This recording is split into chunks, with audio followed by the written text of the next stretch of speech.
राम राम जी।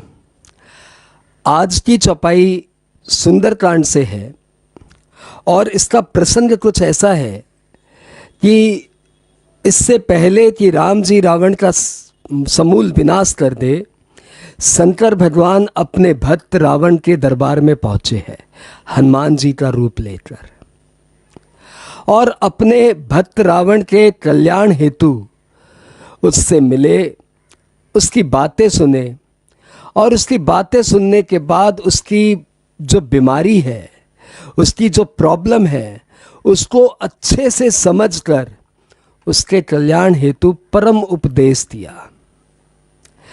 और यह उपदेश आज की डेट में आपके हमारे लिए भी प्रासंगिक है, क्योंकि छोटा या बड़ा रावण हम सभी के अंदर बैठा है। शंकर भगवान ने रावण के कल्याण हेतु दो बातें बताई कि ये दो काम करो और ये दो काम मत करो।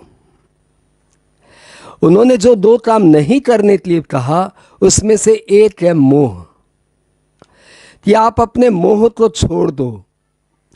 वही आपकी समस्याओं का मूल कारण है, वही रूट कॉज है आपकी सारी प्रॉब्लम का।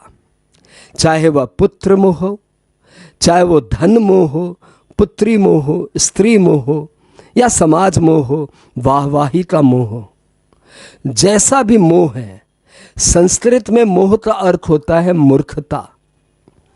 तो आप यदि किसी चीज को लेके मोह कर बैठे हैं, चाहे वह वाहवाही का मोह हो, चाहे वह धन का मोह हो, चाहे वह पुत्र पुत्री स्त्री का मोह हो, वह सब मूर्खता है। उसे छोड़ दो, त्याग दो एज सुन एज पॉसिबल। दो चीज छोड़ने के लिए कहा है, इसमें से एक है मोह और एक है ईगो।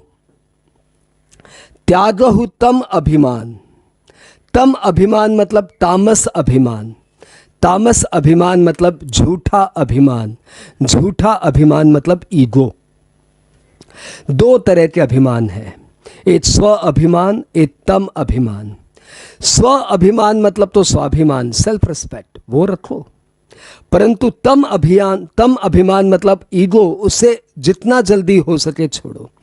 मूर्खता में और ईगो में बहुत ज्यादा अंतर नहीं है, ऑलमोस्ट एक जैसी चीजें हैं। दोनों को छोड़ दो, वही रूट कॉज है, वही मूल कारण है सभी समस्याओं का। और दो काम करो। पहला काम, भजहु राम रघुनायक, राम जी का भजन करो, राम जी को भजो। राम जी को भजो मतलब राम जी का नाम बार बार उच्चारण करो, यह एक मतलब है। भज शब्द को जब मैंने और गहराई में पढ़ा तो मालूम पड़ा भज शब्द एक संस्कृत शब्द है और जिसका मतलब होता है टू शेयर, यानी बांटना। तो जब हम लोग कहते हैं राम जी को भजो, मतलब राम जी को बांटो, मतलब हर तरफ राम जी को बांटो। राम जी मतलब राम शब्द का भी जब मैंने एक और डिक्शनरी में से ढूंढा तो राम का लिटरल मीनिंग आया कि राम का मतलब होता है प्योरिटी ऑफ माइंड। तो प्योरिटी ऑफ माइंड यानी मन की शांति लो और मन की शांति बांटो। भाई बांट तो वही पाएगा ना जिसके पास है। तो पहले मन की शांति अर्जित करो, प्योरिटी ऑफ माइंड को आप अर्जित करो और उसके बाद उसी को बांटो। तो भजहु राम मतलब एक तो राम जी का जाप करना, इसका लिटरल मतलब बनता है, और एक इसका गूढ़ मतलब बनता है कि आप प्योरिटी ऑफ माइंड अवेल करो और प्योरिटी ऑफ माइंड अचीव करो और फिर प्योरिटी ऑफ माइंड बांटो। खुशियाँ बांटो, अच्छे कर्म बांटो, अच्छे विचार बांटो। यह सब बांटने के लिए कहा गया है। और जो दूसरा काम करने के लिए कहा गया है वो है विश्वास। भाई गलत काम करते हैं ना तो मन में बहुत जोर की गिल्ट आती है। गिल्ट आती है कि क्या वो मुझे माफ़ करेंगे, क्या मेरे ईश्वर मुझे माफ़ करेंगे। तो उन्होंने कहा भगवान तो कृपा सिंधु है, ईश्वर तो माता पिता है। माता पिता क्या अपने बच्चे की गलती माफ़ नहीं करेंगे? ज़रूर करेंगे।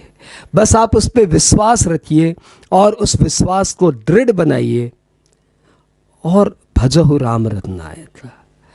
तो भाई आपके और मेरे अंदर जो भी रावण है, उससे उनके इष्ट देव का संदेश है कि अपने मोह को छोड़ दो, ईगो को छोड़ दो, अच्छे कर्म करो, अच्छे कर्म बांटो और प्रभु पे विश्वास रखो। मोह मूल बहुसूल प्रद, बहुत कष्ट देने वाला है। बहुसूल प्रद बहुत कष्ट देने वाला है। त्यागहु तम अभिमान, झूठा अभिमान छोड़ दो। भजहु राम रघुनायक, ईश्वर का जाप करो जितना जल्दी, जितना ज़्यादा से ज़्यादा और जितनी प्योरिटी ऑफ माइंड के साथ। और कृपा सिंधु भगवान ईश्वर परम कल्याणकारी है। राम राम।